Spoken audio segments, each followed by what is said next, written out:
Hi, this week's Parasha is Parashat Shoftim. In this week's 2-minute discussion, we are going to discuss an interesting commandment that comes up in this week's Parasha. We are commanded not to plant an Asherah tree next to a Mizbeach.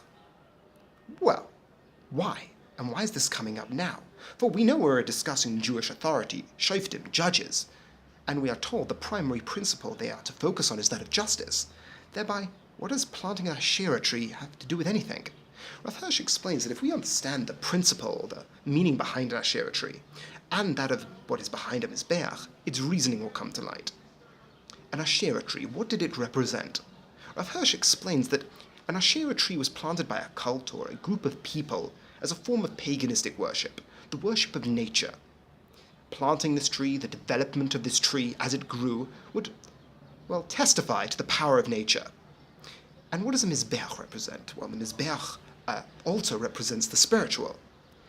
A purely mechanistic, physical view of the world around us leaves no room for spirituality. A purely fatalistic, materialistic view of the universe, that representing by a purely natural view to the universe, leaves no room for free will, duties, and the ability for us to choose to do what is right. And that is what is represented by the Asherah tree. So Rav Hirsch explains we are told not to mix these two. For in Judaism, we believe that we have duties. We have a duty to act morally. We have a duty to choose right from wrong. And an Asherah tree stands against this. An Asherah tree testifies that there is only the material. There is only nature, and that must be worshipped. So we are told, do not plant these two things next to each other. Because their ideas, the things they're representing, well, they contradict each other.